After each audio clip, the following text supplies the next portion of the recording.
Hello, hello, hello, hello, hello, hello. How's it going, people? Welcome to the stream. Welcome to Manchester United versus Arsenal match preview. We're gonna some transfer talks, random ones, some random links as always. We're gonna talk about that. We're gonna talk about bits and bobs here or there, but obviously the main focus is Manchester United versus Arsenal because I've been hearing all across since the PSV 7-1 win.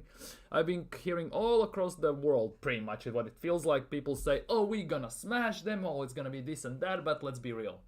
If you have watched Arsenal play at Old Trafford, if you have watched us against Manchester United away in general, you would know that it will be 10 times tougher than you can imagine. Obviously, blimps can happen, something can happen out of nowhere, of course, so it is possible. But based on reality, how everything has happened before in life, let's be real, in life previously, I wouldn't be so sure to say the least. So we're gonna talk about all that, then we're gonna do some predictions and everything. So we have everything set in place for some fantastic stream again. So smash the like button if you haven't already, subscribe if you're new around here, and leave your thoughts down in the live chat, not below, by the side. It all depends how you look at it.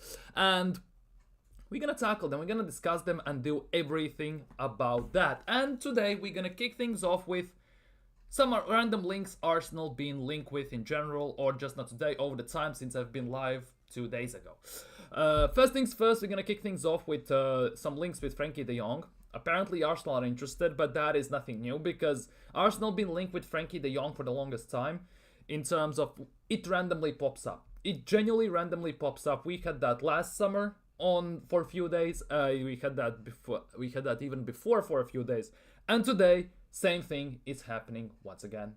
And it's again just for a few days because it came out March 7th. It came out yesterday in the morning that Arsenal are interested in Frankie de Jong, but it got shut down quite quickly. I'm not gonna lie. It genuinely took about 2 hours, legitimately only 2 hours, to say that Barcelona are prioritizing agreeing a new contract with Frankie de Jong after interest in him from Arsenal. Now, the biggest thing is, first things first, Arsenal are never going to sign Frankie de Jong because he already is, to say the least, exorbitant amount of wages at Barcelona. And for Arsenal to pay even something close to that is never ever gonna happen. He's on about, what, 500-600 grand a week at Barcelona. Barcelona also owe him some money for the contract. They have restructured some years ago, so definitely it's not going to happen. And how Barcelona are working on a new contract, even between all these things, not paying the contract to some extent, and then still making it bigger. They're going to make it even bigger. It makes zero sense whatsoever. So it's just a random rumor. We shouldn't pay too much attention to it, let's be real. But to some extent, Frankie de Jong, to some level, is a player Arsenal are missing in the midfield. Because the creative part in our midfield is non-existent whatsoever. Odegaard is a creative spark, he creates and everything, but to some extent, on occasion, let's just put it that way, he has created some chances, but obviously we cannot score them, and predominantly he goes missing, so he doesn't create enough, so that basically puts burden on the rest of the midfielders in terms of Rice, Partey, Merino, even though he plays as a striker right now, to create, and none of them are creative midfielders. All of them pretty much are disruptive number sixes who basically can disrupt the play, tackle, get the ball, and then spread it out wide on a counter or basically go back to the attack. That's basically who they are. So it's a weird thing that Arsenal don't have, of course, the playmaking type midfielder, but Frankie de Jong is not the answer. Also, given the injuries, definitely not something we should be looking towards, not to mention the wages as well. Big up Marlon. Bro making a digit train, but then, yeah, that's the thing. He's training with the squad every single time, and he just basically fills the numbers on the bench. That's what he is doing. Exactly, he's injury prone. Arsenal love these type of players. That's the thing, but I don't think it's gonna happen whatsoever. I don't think it's gonna happen whatsoever. Even though he's injured and everything, I don't think it could happen, and it will happen mostly because, let's be real, his wages at Barcelona are actually off the charts. We're gonna look at La Liga. Oh, it's loading. Okay. We need La Liga, right? We need salaries. We need club. And we need Barcelona. Here we go. Barcelona wages are pending. And Frankie de Jong is currently on... Where is he? On 365,000 euros a week. If we basically put it to pounds, just for the safe side. He is on 200. No, he is on 300 pounds already. The 302 pounds, second on the list behind Lewandowski, already is Frankie De Jong. And for Arsenal, even to sign him means that we would have to pay him even more. Pay him even more. Let's be real. Unless he wants to take a wage cut, which, let's be real, nobody wants to take with open mind that unless we give some signing on fee.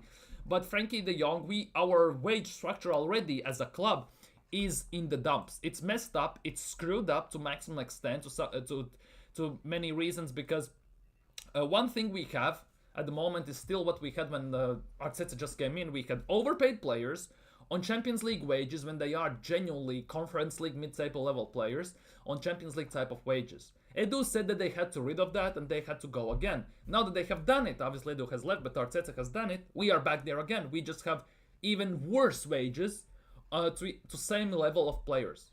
Same bad players, but even 10 times worse wages. And that definitely is not a good thing. So I don't think Frankie De Jong to any way, shape or form would be the answer. Genuinely. Who else now? Arsenal, Ansu Fati. Maybe to some extent, but I don't think he would also be good at Arsenal. He was at Brighton and he didn't do that well. To some extent. Maybe he would do better at Arsenal, but who knows. Big up Mos, big up Mob, big up Mobos, big up. But we signed Coman, Fati, too injury prone. That is the biggest thing. Arsenal signed these players. And you would think that they scout these things. They look at these things. They look at the stats. They look at the injury reports. You would believe so, but we signed players who are injured almost all the time. Jesus didn't have the best injury history when we signed him. Zinchenko didn't as well. Tomiyasu didn't have as well. Same goes for Calafiori. Also, his injury history wasn't the best. He actually was quite bad if we compare to what age he was, how young he was. And Thomas Partey is an exception to the rule, let's be real, because he was never pretty much injured when he was Atletico. He just got injured when he came to Arsenal. That is the ironic part in this. And Tierney, as much as people want to say he's injury prone, but if you put basically together the time he has been at Arsenal and compare it to the times and amount he's been injured, he's actually less injury prone than Jesus, than Partey, Tomiyasu, and Zinchenko, all of them. So it's a massive myth that, that Tierney is actually very, very injury prone. And it kind of breaks my heart that Tierney is leaving. Because I still believe that he would be fantastic backup for Skelly or even start in front of Skelly depending on team we face. But Arteta much rather signs center backs and plays them as a wing back, which makes to me zero sense. And Tierney still to this day is the only out and out left back we have in the squad. Because Kivior is a center back, Tomiyasu is a center back, Calafiori is a center back, Miles Lewis Skelly is a midfielder, Zinchenko is a midfielder, he even played Xhaka as a left back who is a midfielder. So by stats of elimination and by the fact, Tierney is still the only left back we have in the squad, out and out left back, which still kinda justifies my point, the fact that he should not be leaving. Let's just put it that way. We are injury FC. We were that under Wenger and we are still to this day, which is kind of weird. It's kind of bad, I'm not gonna lie. I gotta research all these injury players now because Arsenal... basically, when you look at scouting reports, when you look at players that we have been linked with, basically in transfer windows before that, definitely have to check injury history. If he has a lot of injuries, then there's a bigger chance Arsenal are gonna sign him. Because that's how we operate to some extent. Tomiyasu, he's on 100 grand a week. 100 grand a week. And he has played 6 minutes since last June. Or July, sorry, last year, July. He's not gonna play till end of this year, so for this period of time, year and a half, he will have played 6 minutes overall, and he's still bagging 100 grand a week. Like, what? We play everyone at left back. Exactly, and that is also the case. We have signed so many defenders and left backs that but now we go to games, we have 8-9 substitutes on the bench. Half of them, if not more, are just left backs, defenders alone. If you include even number 6s like Merino or Jorginho, right, when they are on the bench, we pretty much have only defensive players on the bench. And then in attack, we have youngsters, Kabia or Yadeji, those two youngsters, and Raheem Shillings, who is washed. So basically, we have nobody to some extent to sub on, especially with these injuries currently. So that is utterly, utterly atrocious to say the least. And how nobody is being held accountable and nobody is calling this out at the club or even to media level to some extent. It's a joke, to say the least. It genuinely is a joke. In other news, David Ornstein has spoken about striker situation. On striker links, Arsenal will have done a significant amount of work on many options, and to my knowledge, none more so than Šeško. Not good news. I'm not gonna lie. That doesn't mean they are guaranteed to sign him, because there is still the Isak interest, and also they are not only club pursuing Sesko, and that is a big thing. Personally, I haven't heard of Ekitike from Eintracht Frankfurt, who looks like a pretty decent player, I'm not gonna lie, or any new candidates being as high of these numbers basically. But the biggest thing is Arsenal are linked with Benjamin Šeško, and if we basically fast track this to here, Manchester United as well is one of the clubs who is interested in Benjamin Šeško. He has £67 million release clauses. And this now, to me, is a big problem. Let's be real, because £67 million is the same amount of money in summer you can sign Gyökeres for. Just an example, you can sign Gyökeres for 67 million. So what actual and realistic reasoning you can have of signing, for example, Šeško over Gyökeres? Osimhen is like 52 million pound release clauses in the summer, so he's even cheaper. So what's the reasoning of not signing him but still being linked and going for Benjamin Šeško? Still, I don't see this happening. It's very weird that Arsenal are so laser focused and so they have such a tunnel vision, especially with the links apparently on Benjamin Šeško. It's actually to some extent doing more harm than good. But in a way, I'm gonna play the devil's advocate here a bit. The harder we are linked usually with someone, the less of a chance we are gonna sign him, because many times we are very heavily linked with someone and it feels like it's a diversion tactic from the club, from Mikel Arteta, and in general just to keep the focus away from the real targets we are getting, because we have been linked with countless players before in a specific position, and then boom, out of nowhere we sign someone we haven't heard the links with almost whatsoever. So that is a bit of me playing devil's advocate here, but I'm still gonna stand on this, that Benjamin Šeško is not the answer. Joshua Kimmich has decided to stay at Bayern Munich, which is not a surprise. Let's be real. He was using just Arsenal to get better contract. There were rumors that Arsenal might go for him, Barcelona, PSG, teams like that. But the bigger names you put in these transfer rumors by agents or however you play the brown envelopes and everything, the bigger chances you're going to get a better contract at the club you are trying to re-sign. Obviously, Kimmich's contract ran out at the end of this season. So, yeah, but it looks like he's going to sign a new contract at Bayern Munich. And I would assume it will basically come with a massive wage increase. And that is the case these days. If you want a bigger contract at your club, you want to stay at the club you're currently playing at, just put rumors out there that Arsenal are interested in, for example. Because Arsenal are in a place where there are specific positions in the club, in the team, where we need players desperately, right?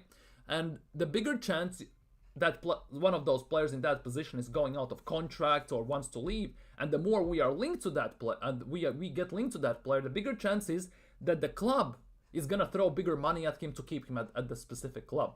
And Kimmich did that by the looks of it right now. And the same goes, for example, for Benjamin Šeško. We were so heavily linked with him when in the end he didn't sign for Arsenal. Arsenal didn't even put a bid on for him, proper one, because at the end of the day he negotiated a new deal at RB Leipzig, a much better deal. On top of that, he got release clauses. So either way, it's a way that Arsenal get basically done over. We're gonna sign 100 left backs and win the league in UCL, and that's basically he still believes into the saying, let's just put it that way, that defense wins championships. And as much as it is true, you cannot win games if you don't score goals. What good is a 0-0 draw or 1-1 draw if you don't win it at the end? It's no good, let's be real. And to some extent, even if you're going for a title, many times, especially when you go against Liverpool, against Man City, every single time you draw a game, it's pretty much like a loss. Because let's be real, you get a point on the board. Okay, cool, it's better than nothing on one point, on one hand. On the other hand, it's like a loss. Because in that way, you kind of get done over, you get screwed over, and there's a smaller chance, especially if the other teams keep racking up points and winning the games. So, I guess it is what it is in that regard. Now, moving swiftly on to some other rumors.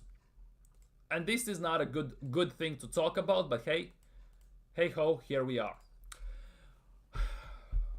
Longest wait for trophy as a Big Six boss. Now, first things first, there is no Arsene Wenger 9-year trophy draw. There is none of that here. So that is a bit misleading.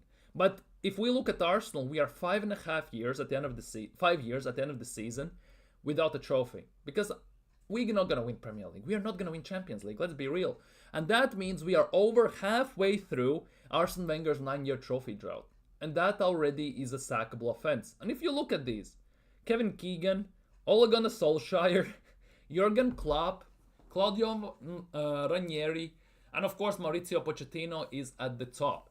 The thing that plays in all of these guys' favors is they got at least to the finals. They at least got a chance to win something. Arsenal cannot even get to a final to be put in the same breath as a chance of winning a trophy.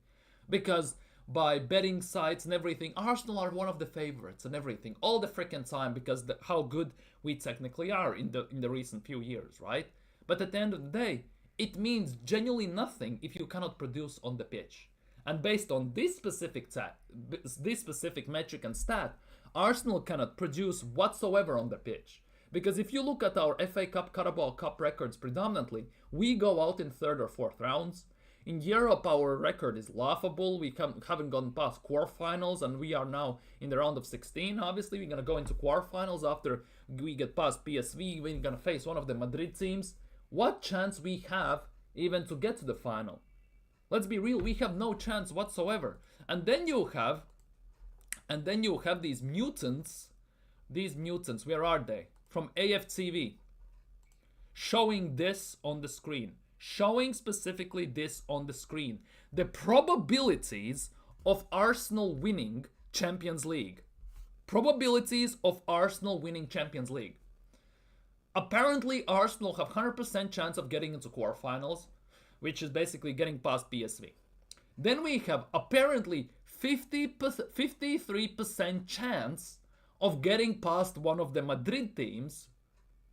By the way, how is that making any sense? So basically, this metric specifically, how it's been portrayed here, is based by a coin toss. It's basically every team that gets into quarterfinals has a chance.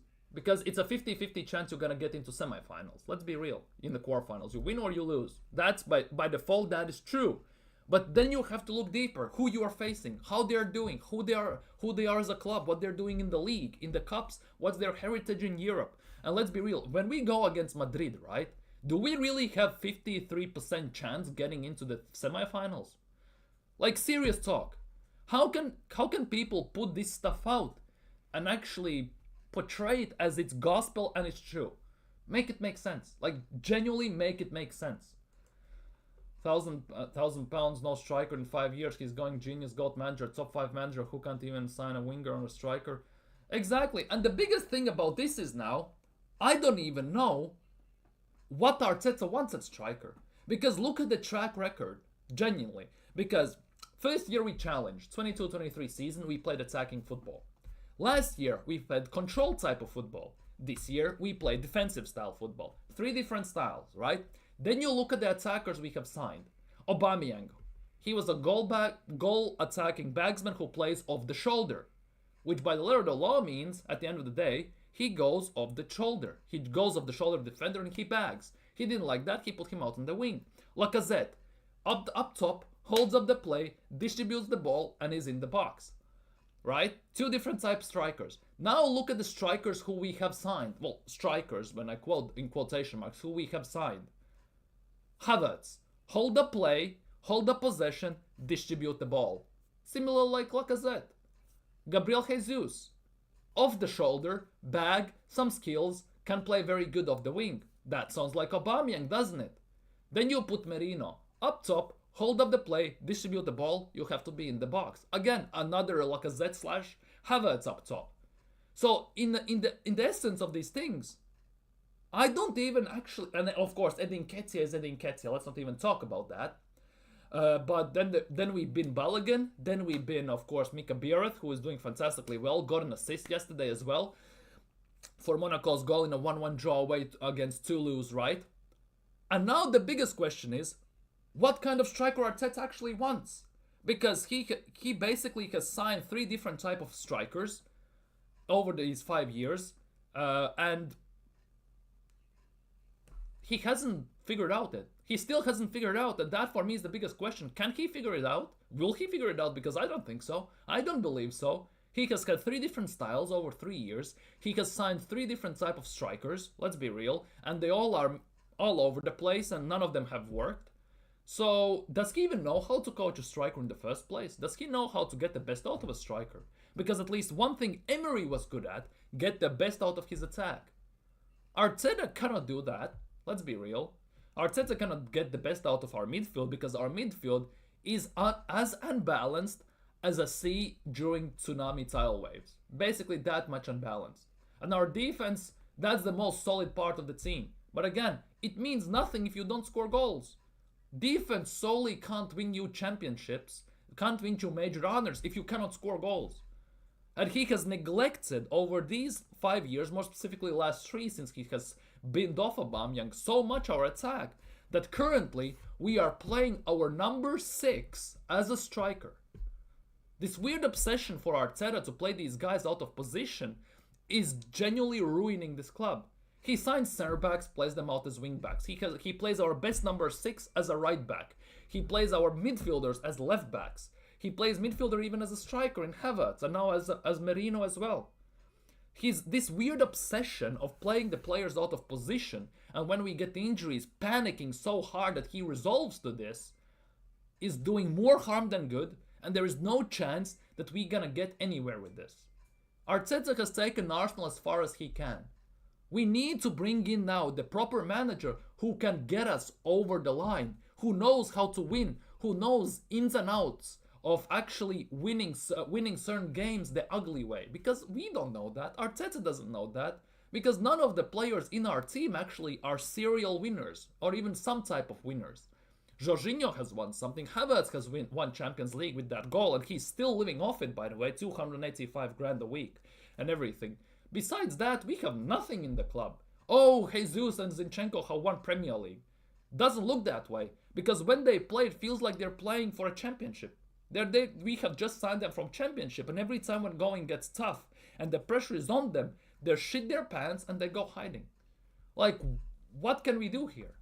Like, I don't even know.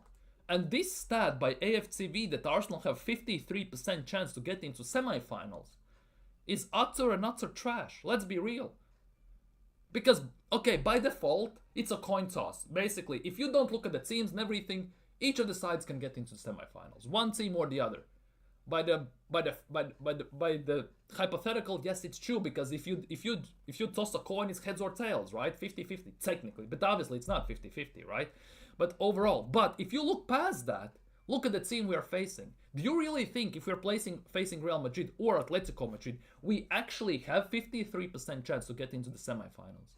It's more like 3% chance, not 53% chance. Let's be real. What this utter trash really, really, really gets on my nerves, that it gets portrayed as fantastic thing, and pray for Madrid already. I have seen this on social media. Last year we had pray for Bayern, and we lost the worst Bayern Munich team in the last decade, when Arsenal had the best Arsenal team in the last decade. Let's be real. We couldn't even get past that. So what chance we have against Real Madrid? Atletico Madrid. What chance do we have? Give over. Give it a rest. It's utter and utter bullshit. The Wenger always win trophies. Can't like fraud. Yeah, Wenger as well. Yes, he got top 4. He didn't do great in Europe, right? But he at least got some FA Cups. He got some Carabao Cups. Obviously, the 9-year trophy job's a bit different story. But overall, even in his last 5 years, he won 3 trophies. It's actually nuts. 5 years, nothing to show for it. And still top Gunners want him here. They still want him in this club. These guys don't give a football. Math. It's maths. And even the maths are wrong here. Let's be real. Like, 14% chance of Arsenal currently have winning the Champions League. 14%. 14%. Raw. Big up Nathan. Big up my guy. Are you all? Nah. You still want Wharton. I can see that. I can see that, but Real Madrid have injuries. Yeah, they have all the defensive players injured you can imagine. Rudiger, Alaba, Militao, and they still are slapping teams around. They still manage to win against Atletico Madrid. Make it make sense. Like, genuinely make it make sense. And to add on top of that, this is the top Gunners. This is what they say. This is why they want Mikel Arteta still at the wheel. Best Premier League managerial record after 200 games. After 200 games. Guardiola is 73% chance winning, Mourinho 68.5, Klopp 63.5, Sir Alex Ferguson 61, and then comes Super Duper Mick with 59.3%. Out of first 200 games he has managed Arsenal, he has 118, which basically, obviously, is better than Wenger. That's why they want him here still. He's better than Rafa Benitez. Lol. Benitez has won more than Mikel Arteta. All of these managers pretty much have won more than Mikel Arteta, let's be real. Oh, but he has better win ratio. What a trophy for Arsenal. What a goddamn trophy for Arsenal. Unless at the end of the season you do this and you see the armpits of the players, I don't give a crap. Genuinely don't give a crap. For all I care, he can have 40% win ratio in Premier League. And we win Champions League, I'm happy. If we win Premier League, I'm happy. I don't care that he has 5th best win ratio in the Premier League history, allegedly, in the first 200 games. Like, seriously, it means nothing if you don't win anything. It means nothing. Oh, we don't need a striker. Look, we just record-breaking point season last year and everything. What did that help Arsenal? Did we win something? No, we don't. No, we didn't. We had a chance. We blew it, as always we do. We shot ourselves in the foot. We screwed it up. We go again. Just like Patrice Evra said, Arsenal is like Netflix FC. Always next season. Bro, is Arteta wins one match by 6 or 7 goals. Exactly, instantly, exactly. We won 7-1 against PSV. Julian on AFTV is saying, book already tickets for the final, for the Champions League final. Oh, we gonna slap Manchester United's 3-4 nothing. We're gonna get to that, by the way. That is also such overhype and everything, it's actually nuts. Exactly. Respect Rafa Benitez. Yes, he had decent record in Premier League. He actually has won more than Mikel Arteta. Obviously, in Celta Vigo last season, he didn't do that great, but hey. I just want to get a one-on-one talk with Kroenke is nice. Yeah, I just want to talk. I just want to know where the vision is going. And I don't want any BS, PR, politician answers. I just want proper, straight-up forward answers from them. Anyways, let's not do this. Berta apparently could sign Mateusz Cunha. Let's not talk about that because that is as well getting on my nerves. Benjamin Šeško, there's interest from United and everything. We talked about that. Here is something interesting. David Ornstein. I promise I won't do anything. You better. Getting Berta is more important than any striker. To be honest, to some extent, currently, getting a proper sporting director is pretty much everything that rests on Arsenal's shoulders more than anything. Let's be real, because if we don't get the proper sporting director, next summer is cooked already. Let's be real. And then again, we're gonna drop even lower. We are regressing by season. Basically. Let's be real, we are regressing by season. We have this season compared to previous 2 seasons. By the way, big up Aaron from Aaron Talks Arsenal. Was yesterday on his channel on a live stream. By the way, big up to him. Big up for having me, my debut there and everything. He pulled up a graphic that Arsenal in the last 3 seasons, this is the worst season of them lot. We have 10 less points, and we have scored about 10 less goals. We have the same defensive record, but we have scored 17 less goals. 17 less goals than we scored in previous 2 seasons. And we have 10 points less than we had in previous 2 seasons. Let's be real. If we had 10 more points now, like we had in those 2 seasons, we would be in a striking distance to Liverpool. And then it would be actually a title race. Now that for the whole season, by the way, big up to Aaron as well for this stat. Was it Aaron? No, big up Matty, Southern Gunner for this stat. Arsenal, throughout the course of the whole goddamn season, 2 times, by the way, have been 4 points behind Liverpool. Rest of the season, it has been 7, 9, or 10 plus points. What title race we are talking about when it takes 3-4 game swing for us to even get into the title race? What kind of title race we are talking about here? If it takes 4 game swing for them to lose 4 games and us to win 4 games in a row, to be even at the same points or in a striking distance from the team we are fighting against. Like, it's unacceptable. Unacceptable. Oh, we are progressing and everything. We're not. We're going backwards. We are going backwards. Let's be real. My grandfather used to taught me this, that only way you can improve on yourself is by progression. Even if you stand still, you are regressing. Because you may not get better, right? And you may not get worse. But other people around you are getting better. That means they're overtaking you. So by default, you are regressing by doing nothing as well. We are getting actually worse. By season. And not by season, by months even. The GOAT best wonder, Berta. He could get us Cunha. He has connections. Wonder why after we spend so much on proper attack. Exactly. We have spent so much on the attack. By the way, think about the attackers Arteta has signed. Willian, Marquinhos, who is still at Brazil, by the way, Cruzeiro or something.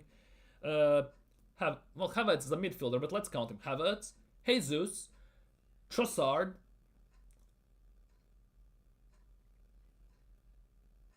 and it ends there. Actually, it ends there. It's actually nuts. Rojas Oyedeji in the first team since November hasn't started or played not even 5 games. Let alone 5 games, he hasn't had 5 seconds on the pitch, by the way. 5 goddamn seconds on the pitch. Oh, but he gives youth a chance. No, he doesn't.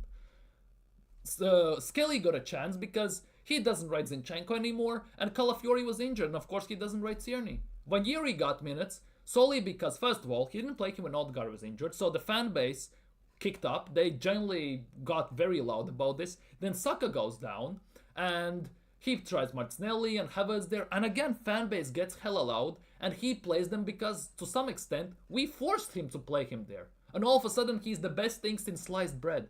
Best thing since sliced bread all of a sudden. We knew how good he was against Preston, against Bolton when he played. Give him a chance. See what he's got. You either have it or you don't. Let's be real.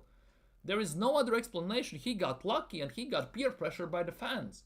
Because Arsenal social media go across YouTube, X, Facebook, LinkedIn, wherever you can imagine, TikTok, and they see what we are saying. They see what we are saying. Because it's very good to be an Arsenal player when your home fan base is behind you.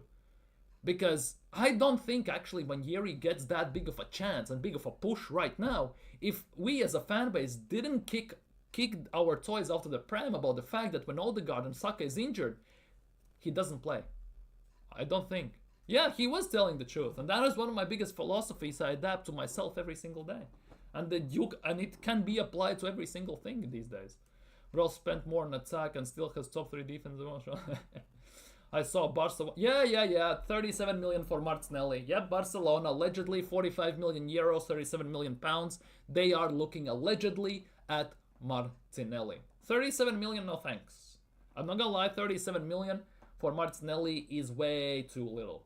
We can sell Trossard for that money to Saudi, so it's a bit different. Meanwhile, Arteta buying 30 left backs each year, reject and outcast players. Exactly. And they did 45 mil for Nelly and one party. That is nuts. Exactly, that is disrespectful. And here is on sporting directors, by the way, while we are here. Arsenal are working to bring the process. See, process is still a thing to a conclusion as swiftly as possible, but it's hard for them, let alone us, to put a precise timeline on it before. Well, there is a timeline. End of March is the deadline. They said it themselves. What are they smoking there? They said the deadline is March, the end of March themselves. How is it hard to put a deadline on it? What are they waffling about? Timeline there. How is it hard, by the way, when you have to pick, for example, between Eito, and that's about it, and Andrea Berta? What is difficult and what is so unique that Eito has done that he actually is the same breath as Andrea Berta, and it's such a hard decision to be made? How did he even make top 4 on the list? How did he even make the top list? How does that even make sense? A guy who we have seen do nothing, yet Arsenal are super happy about the job he has done internally. What has he done? Show me and tell me what has he done that Arsenal deem it acceptable for him, for this guy, to be in the top 5 and top 4 of the list for Arsenal sporting directors, in the same breath as Berta, as even Ashford, let's be real, and the other guys who have had experience for years in those positions. They've been narrowing down the options and has widely reported Andrea Berta is among them, but there are other candidates and the final decision has yet to be made with the conversations and due diligence ongoing. Arsenal priority will be to be right appointment for them. That sounds keeping money and saving money. That sounds like Eto. Rather than a quick on. But if they can marry up both aspects, marry up, holy crap. That would be the ideal scenario. This is a huge moment for the club on so many levels and a big decision. So fucking waffle. Stay away from our players. Martinelli has been working his ass up. Dude, they should appoint him during March break and stop playing. Exactly. International break, sign sporting director. I think that will be the case. We will sign sporting director after the Chelsea game and before a new Fulham game. I think that will be the case. And bring Alvarez with him, dude. Before other clubs come in.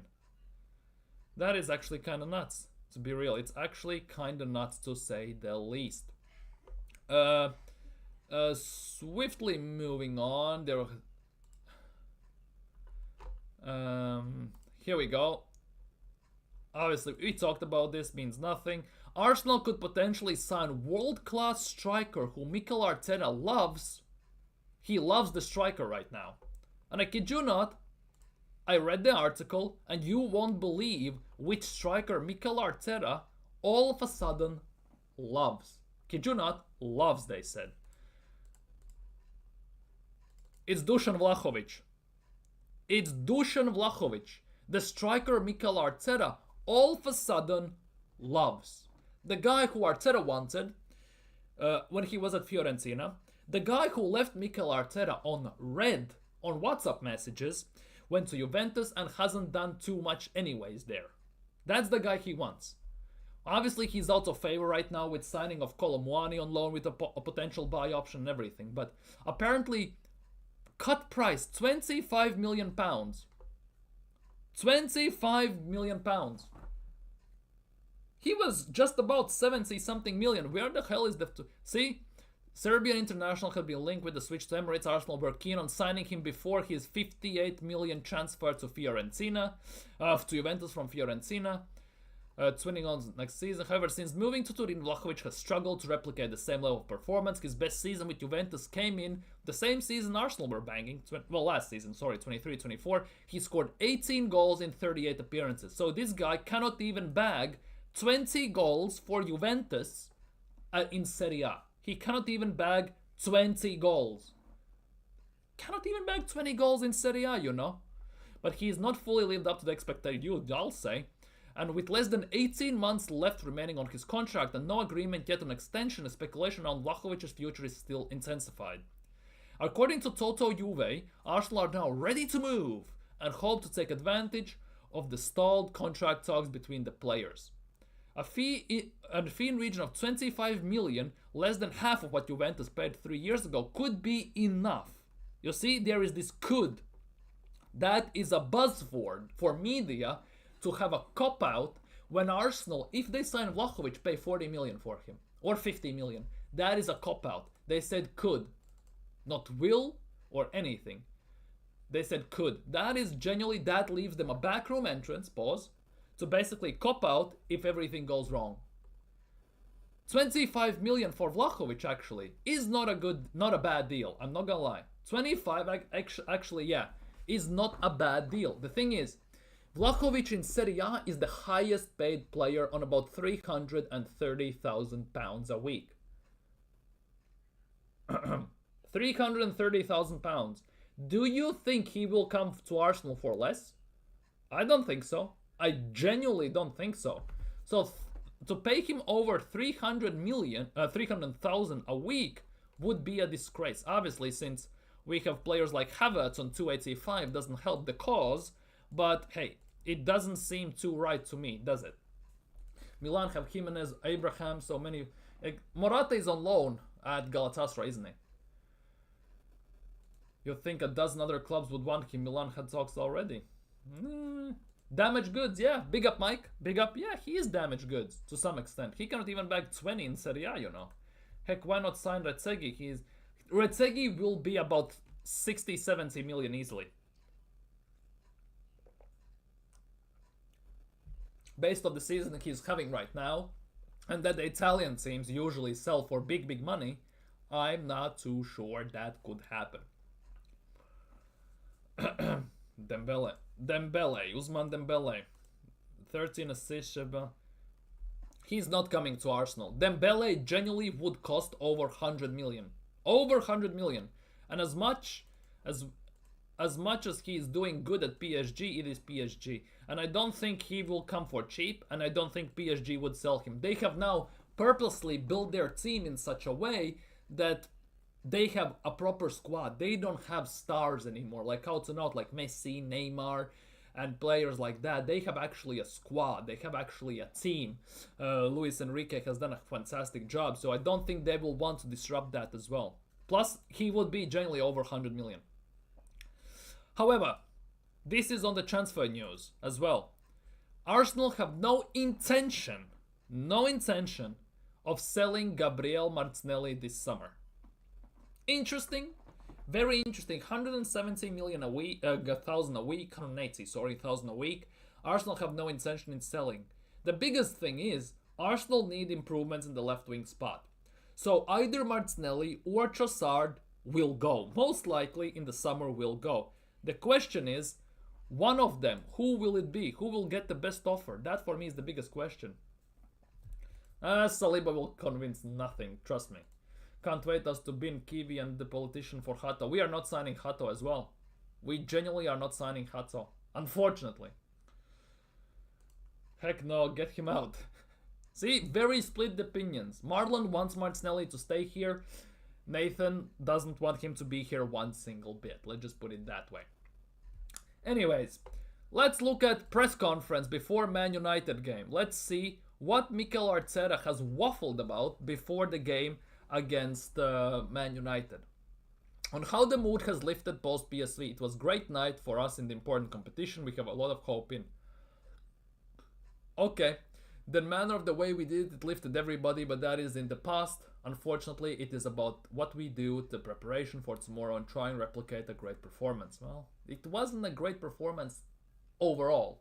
It was very good performance, it wasn't great. Yes, 7 goals, fantastic, but I want to see this type of performance happen against these low blocks, mid-low blocks the Premier League teams play against us. If I see these performances, then we can talk. But until you cannot figure this out, wanna hear none of it. On having to take Skelly off against PSV, I think it was quite clear that we had a liability. Oh my god, he's actually called Skelly out. Mikel Arteta always says, I don't want to single out a player's performance. And he just called Skelly a liability. Holy crap, it actually has happened. On if he'll learn it from it quickly, yes, because he's very intelligent, okay, cool. On if he expects Manieri and Skelly to be on England's radar, I have no idea, blah blah blah. On if it would be good for them to stage in their careers, knowing Thomas and his coaches, okay. It is what it is. On his 200 Premier League games as our manager and his top 3 moments. Top 3 moments of Mikel Arteta at Arsenal. Let's go, let's see what he said. Top 3 moments. It's gone fast. Probably number 1 would be the day I was sitting here on the first day fulfilling the dream of one day becoming a manager of this incredible football club. Nice PR. Then there are many others, but the other night was up there with one of the best because the way we did it. Okay, cool. So basically, in 200 games, 7-1 win against PSV was one of the best moments you have had as the manager at Arsenal. Not okay. What's the next best memory would be? A trophy. Oh my god. One of the top 3 memories for Mikel Arteta at Arsenal has actually been winning a trophy. Hey, Top Gooners. Yo, Arteta sexuals and Arteta morons and everyone. You're reading this? One of the best memories is a trophy A trophy. You lot who like top 4 is like a trophy. Me, Mikel Arteta here is like a trophy. Trophy is one of the best moments, as it should be. This is Arsenal Football Club, not Brighton who have won nothing in their lives. Hello? Wake up. Wake the fuck up. The biggest question about this is though, if winning a trophy is one of your top 3 memories at Arsenal, how comes the following 5 years you have binned all the trophies like it's trash? That is the other question I want to have. That's the other follow-up question. But see, one of the 3 best memories Mikel Arteta has had is winning a goddamn trophy. This is for all the top gooners who say top 4 is like a trophy. And league position is more important. Progression is more important than a trophy. For Mikel at least, he actually said it himself. He actually said himself for a change. On the next 200 games. Oh, I don't want that. Win on Sundays, the industry of what happens. We try our best. We have a lot of energy. I don't want him to be here for 200 more games if he wins fuck all. Like seriously, if you don't win anything by the end of the season, get out. Well, get out right now, might as well. On Martin Odegaard's contributions, when you have so much data, well, that's a bad thing. And are looking at certain aspects of the game that cannot reflect just the performance of a player, but it's what you're talking about in that phase, and still striving, blah blah. The other day was a very good example of that, okay? On wanting to be more unpredictable and fluid, we need to look at the threats from all areas. Well, that's kind of lost. We lost very important wingers that were providing us. Well, you have lost only Saka, let's be real. Important wingers. You have lost one. And the final third, and we are looking to explore other options as well. How about youth? How about one of those other options is youth for a change? The team has a capacity to adapt. We have a lot of players with the great football intelligence to understand when to move and why, especially to do certain things. The other day, certainly flawed, and we saw actions and combinations that are very difficult to defend. Well, on United's being, that's a typo. On United being able to get wins when they are not expected, and that is the biggest worry for tomorrow. There's a history of that at the football club. The players they have, the club that they have. Watching the game last night against Sociedad, it became very clear that they're very capable of putting a really strong performance in that beat you on the day.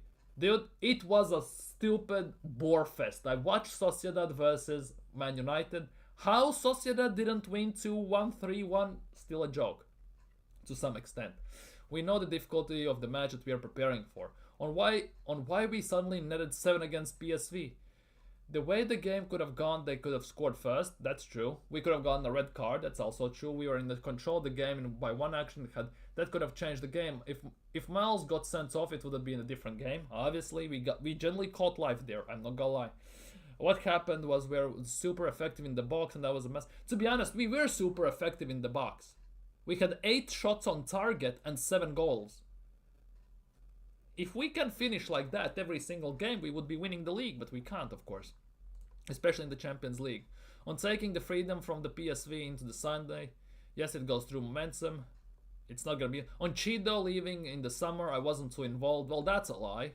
Arteta has said himself he gets one of the final sales of player sales and signings. He wasn't too involved. My ass. On if the perception that academy players had no pathway here, I don't know what the perception is outside, but internally, no, the reality is very different. But there are those players, Skelly and Ranieri. Well, you lucked out with that one, didn't you? Injuries basically forced you to play those guys, not like there was a pathway from them. Because if Saka doesn't get injured, Ranieri doesn't play. Let's be real. If Calafiori doesn't get injured and he's your sweet Italian stallion prince, he doesn't get to play. Like, what are we waffling about here? I guarantee you that if there's a player that can help and impact the first team, they will be with us. Yo, moron, how about playing Oyadeji up top? See what he has. He's actually a striker we have in the team. Huh? You say all these things in the media, but when it comes to actions, you don't deliver. Actions speak louder than words. On if Ricardo Calafiori's attacking ability has surprised him, he certainly has the capacity and the flow in that areas, blah blah blah. On his wife releasing a new book this week, I don't give a damn. I saw it, I just, no. Just not like that, let's be real. Just let's not look at that even. Let's say it as it is. Bro, I'll give it, United game will be so boring, sweating versus United in 20. Exactly, that will be the case. We generally gonna struggle. Don't ever underestimate your. Exactly, that is the biggest thing. We gotta talk about it in a second. Now convert Trossard to Cam and make Zago Jr. get some minutes. We heard we are linked with Florian Wirtz. We are not signing Wirtz. We are not signing Wirtz. Wirtz is gonna go to most likely City or Real Madrid from the latest reports. And given that how City are in desperate need to sign about 3 major players, and they're gonna most likely get rid of Bernardo Silva, Kevin De Bruyne, and players like that, that basically will free the wages of nearly like million, 2 million, and they will sell them also for proper money to Saudi or somewhere. They gonna get Wirtz. City are destined to spend about 200-300 million in summer as well. This 115 is not gonna do anything. Let's be real. If you think 115 is gonna do them over, just give it a rest. If I don't see Odeji in the lineup starting tomorrow, Odeji is not gonna start tomorrow. Let's be real. Odeji biggest chance when he can start is against PSV at home, because we are 7-1 up. That's the safe bet. Let's be real. And them punks who are dissing Henry. Yeah. That is actually kind of nuts. I put a video out yesterday as well talking about it and everything. Got a very mixed reaction. Let's be real. I got a very mixed reaction in that regard. How people are backing certain things, it's actually kind of wild. Now, speaking of top morons, Arteta sexuals and Arteta only fans, right? Arsenal results versus Man United. I'm sorry if you cannot see it, by the way. But people say, oh, we're gonna slap up Man United 4-0, 5-0, 6-0 and crap like that. If you look at the games Arsenal have played against United away, 1-0 away, we lost 3-1, we lost 3-2. We scored 2 goals at best at Old Trafford. No matter what United we are facing, they always do very decently against us. No matter what team we have, no matter what form we are in, we always do poorly against United at Old Trafford. Let's be real. And the worst part is, people say this 5-0, 6-0, 7-0 against United like PSV. You know when was the last time we scored 3 goals at Old Trafford? Because I did it yesterday on Aaron's stream when we were live there. Big up Aaron, by the way, again. It was here. 19th of December. 19th of December 1970. That was the last time when Arsenal scored 3 goals at Old Trafford. George Graham scored as well, by the way. Big up George Graham. Ray Kennedy and Frank McClintock scored. That was the last time we scored 3 goals at Old Trafford. Away. That was the last time. And people want to sit on social media and everywhere and tell me that we're gonna do this again. We're gonna score 4 or 5 past them tomorrow. We haven't scored more than 3 goals for 55 fucking years at Old Trafford. Yet alone 4.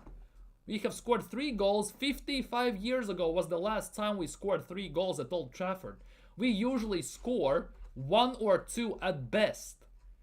3-1, 1-0, 1-1, 1-0, 2-2, 1, 3-2. At best we score 2 goals. At best. And people want to come here and tell me we're gonna smash them? Give it over. Let's be real. No matter what United are at the moment, what they're doing, how they're playing and everything, we are not gonna score 5 goals against them. We are not gonna pull a Liverpool and destroy them at Old Trafford. Yes, miracles can happen. We can have a one-off game once again where for a change we actually do that, because the other games when we lose to United, when we got panned at Old Trafford especially, hurts. Let's be real, it was under Wenger and everything, still hurts. But we're never gonna do that. Let's be real. Because what United is gonna do, they're gonna do what Arsenal cannot beat. Low block, low mid block, and they're gonna just sit and hit us on counters. We are just lucky that their attack suck as much as our attack. You could argue we have better attack even with Ranieri up top. We're just lucky that their attack stuck because Asmus Højlund, Zerkamp as they call him, Garnacho, let's be real, and everything. Now that I said that, he's probably gonna score against us, but hey. But yeah, we never do that. Only chance United to score against us predominantly is Bruno Fernandes. Because no matter how much he gets cussed for diving, for being what he is and scoring penalties, he is one of the guys who actually can score for them. One of the only few guys who can score for them. And let's be real, the game is going to be 10 times tougher than people want to believe so. And for me personally, I strongly believe that the game against United is going to be a stinkfest. It's most likely it's going to be a draw. Most likely. 1-1, 0-0, it's going to be a draw. We have played United 2 times this season. 2 times at Emirates. Right? We lost to them on penalties. Was it penalties? Or extra time? I forgot now. Extra time, right? Or penalties. It was penalties. We lost to them on penalties. Fucking hell, my brain is gone. We lost to them and we won against them. But let's be real. The time we won at the Emirates, right? This season, we did nothing on the pitch. We played against them. We barely managed to have a shot on target from the pitch, from open play. The only reason why we won were the corners. We scored 2 corner goals against them at Emirates, and that's about it. I don't use stats as a metric for arguments, right? But from open play, we had 0.6 xg. 0.6 or 0.5 xg, right? In that game. From corners, we had 1.7 xg. No, sorry, 1.4 xg.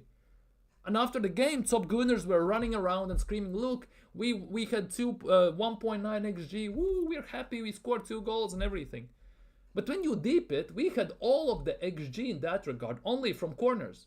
From open play, we did nothing. They shut us down. And if we look at the game in the cup as well, Odegaard missed the penalty, which would have won us the game, let's be real.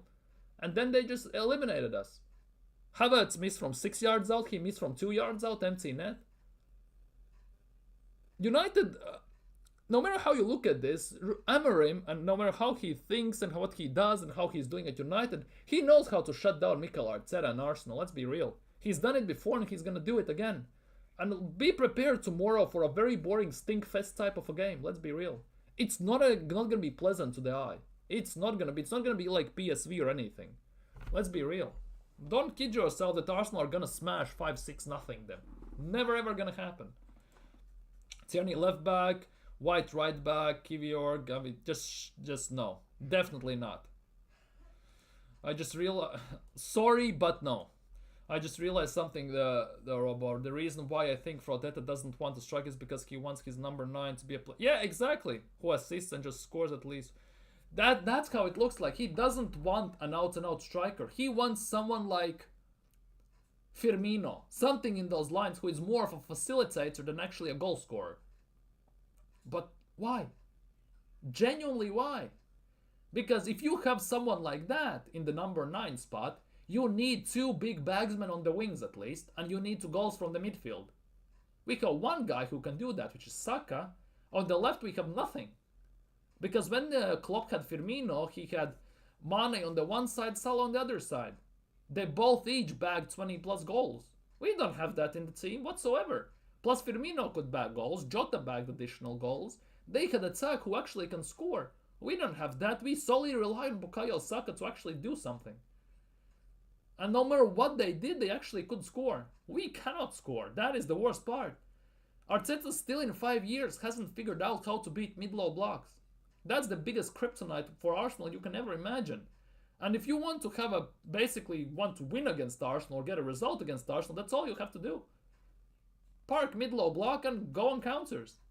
And given Manchester United state at the moment how much they're struggling and everything, they're going to do that, let's be real. They're going to stink out the place, 5 at the back and everything. And Amorim knows how to get the best out of that, and Arsenal are going to struggle because of it. It's not going to be an exciting game. Heard from the Arteta fan goals, and you realize even journalists and former footballers say Skelly is a midfielder. By default, in the academy, when he was playing, he was a number 8. Why he's playing as a left back? It was because 2 seasons ago, if I'm not mistaken, Mikel Arteta said in an interview that he envisions Miles Lewis Skelly as a left back. That's why he is there at the moment. And on top of that, Arteta already this season in an interview said that he envisions Wanjiri as a number 9. Like, dude, it could get Peakums. For Arteta, 5 years of your damn managerial career, 1 FA Cup and 2 charity shields, and you think you're somebody, you're just... That's the thing, he thinks he has won something. He has done nothing. That is the worst part. But anyways, let's go to starting 11s, and then we're gonna get to predictions. So, there is obviously certain positions that has nothing. For me, the biggest question is... Skelly is still banned, right? So if Skelly is banned still, then we have to play Calafiori.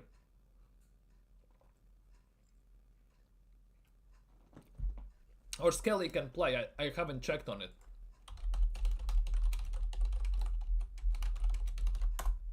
Is he banned? It doesn't look that way. Wait, my bad. I forgot, so it most likely is gonna be Calafiori. On the right,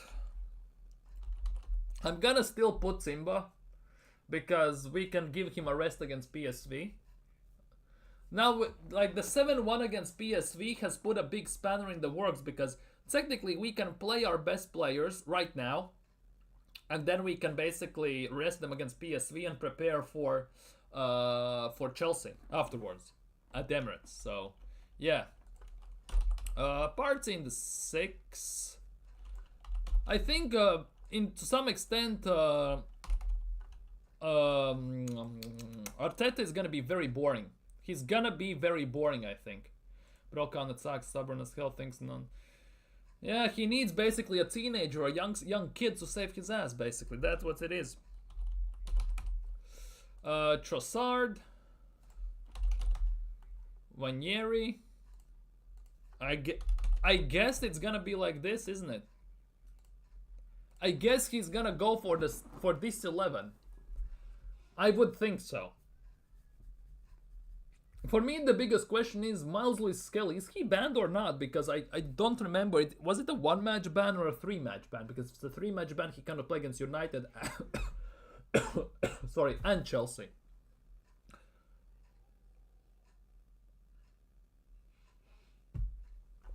Let me check, because I want to find this.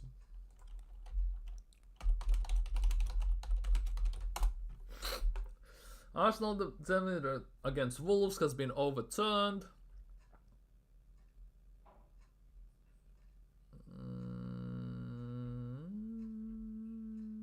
Doesn't look like that. When the... wait. If Skelly can play... yeah. Skelly got a red card, okay. Let me check this. Miles Lewis-Skelly. Miles Lewis-Skelly handed a verdict. Let's see. I wanna see. Skelly was sent off, leave Gunners to 8 points behind, blah blah blah. Yeah, that's that. How long is he out for? Thankfully, VR intervened. The dog sounds big on the... It's not in our hands, really. I'm very disappointed. I want to know, because I generally haven't checked this, and it's really doing my head in right now. We thought Skelly could deny the goal scoring opportunity in the decision. Hackett couldn't believe Paulson did initially issue the red card. Here's another massive error. Cam Proxon failed to issue. Thankfully, VR intervened. And player that's intervened, speaking on the gunner. I don't know. That's for me the... I want to find this. However, Miles Skelly will say 1 game suspension. 1 game, so Skelly can't play. So I'm... Get out. Get out. Genuinely get out, Calafiori. I want to put Skelly. Skelly is gonna play for me. Yeah, this is the starting 11. My bad. I totally forgot that. Party is basically injured, bro. He's in ghost. That is the biggest thing. He looks drained. He looks drained of energy because he plays without any stops. He plays without any stops, and that for me is a big issue. We should have signed Watkins last summer. Nah, we should have signed Tony last summer. We had a chance to sign Tony. We didn't. Watkins, well, I don't think Watkins... I would play Ben White against PSV for full 90. I would just give him still a chance.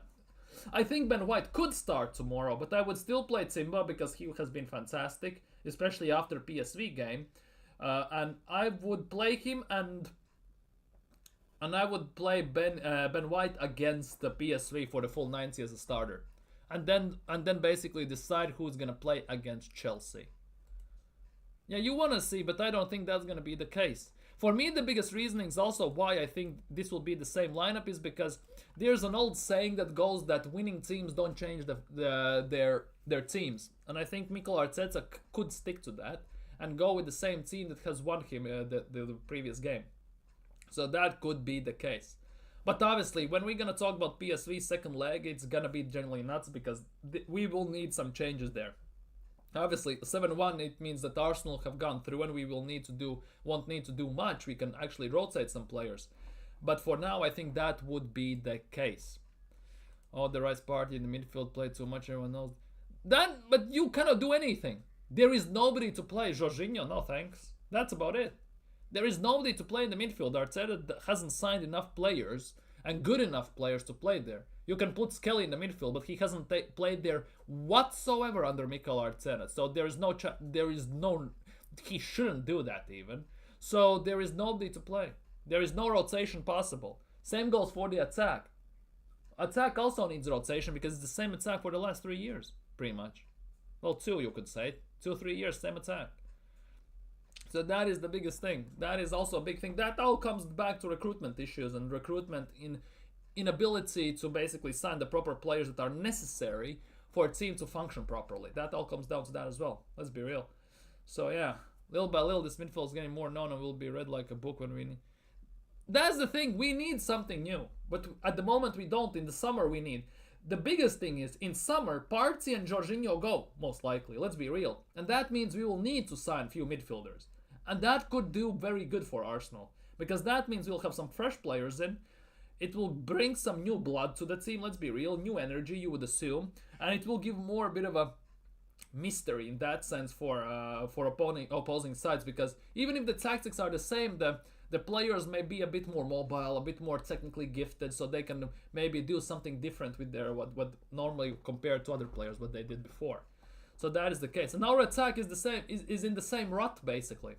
They're in the same rut because we have had attack of Martinelli, Havertz, and Saka for the last year and a half, or Trossard, depends how you look at it, for the last year and a half, and we have had Saka, Jesus, even Martinelli for the last 3 years. So it basically is the same. Nothing has changed. We have the same attack, no refreshments in the attack, and our attack and midfield have stuck in such a routine. It's actually kind of insane. Why not try Zinchenko, Rice, and Odegaard in the midfield? For me, playing Skelly in the midfield would be dumb, personally, because he has played there the whole season as left back. Randomly throw him in the midfield would make no sense. Zinchenko in the midfield, I could see that. The thing is, though, not sure how United we're gonna play, because Zinchenko would help us development wise in the attack 100%. Generally would say 100%. I could see maybe Rice as a 6 and Zinchenko as a left 8, but given how United are gonna play, how they're gonna try hit and counters, we need Partey, Rice in the midfield, no matter how you look at it, whether they're overplayed or not. I would give those guys rest against PSV, and I would play the guys against United because I think that looks like the most reasonable thing to do, at least right now. Nah, youth, no chance. I don't think so, especially against United. Yeah, but predictions time for the game against United. I will go 2-1 Arsenal. I will go out on a limb and say that Arsenal will win. It's gonna be a boring stinkfest. I think Arsenal are gonna score, United are gonna equalize, and then Arsenal will score a corner or something like that. I'm going 2-1 Arsenal at the end of the game. But it looks like yeah, that's the thing, but Spurs are being forced in that spot. Don't compare us to Spurs as well, by the way. 2-1 or 3-2 Arsenal. I don't think it's going to be 3-2. As I said, we haven't scored 3 goals at Old Trafford in 55 years. I don't see reason why we would do that again, especially that we barely can score even at the Emirates. Even at Emirates, we cannot score against them. So I would say it's gonna be either it's gonna be 1-1 or 2-1. I'm gonna go 2-1. I'm gonna go out on a limb and say that Arsenal are gonna win. I'm gonna do it that way. Speaking of which, we are linked to Barrios, by the way, from Atleti. We have been linked with him to him as well. We'll see what happens. Who we're gonna sign when Partey and Jorginho leaves. We need We need 3 midfielders, in my opinion, but we're gonna sign only 2, so time will only tell. Emery, we are not signing. Just get it out of the way. We are not signing him. No chance PSG are selling him. No chance in hell. But yeah, I'm going 2-1 Arsenal. I think we actually might stink it out, but it's definitely not gonna be a pretty watch to a neutral in general. It's not gonna be a very nice watch. Time will tell, obviously, so we'll see how that goes tomorrow. But yeah, I think that will be the end for today. Tomorrow's stream, by the way, evening after Arsenal game, 8 p.m. UK as always. Under some question marks, let's just put it that way, because I've caught something, whether it's the flu or what, I have no idea, I'm not gonna lie. But today already I'm feeling not myself, so just put it that way. I have massive backache, headache, cough, everything, and as I'm live, I'm having 37.5 temperature. I'm nearly edging to the 38, so it's not a great feeling, to just put it that way. And that is the case. So tomorrow's stream is still under some questions. Let's just put it that way. And I'm losing my voice a bit as well, so it is what it is. The question is, that's the biggest question. How will we start the game? How will we start off the game? That is the big question. Because the first 10 minutes will show what is what. Because we stunk out the first minutes against West Ham, and it pretty much set the precedent for the whole game. Same went against Nottingham Forest to some extent, and even before against Bournemouth and other teams. So time only will tell. But I'm going to go out on a limb and say that Arsenal are going to win 2-1. I'm going to go out on a limb just for the sake of Arsenal and everything. So we will see. We genuinely will see. But for today, I'm going to sign off. So thank you guys so much for watching. You've been quite fantastic. Subscribe if you haven't already. Like the stream. Leave your thoughts down in comments or live chat below. Take care and see you all potentially tomorrow.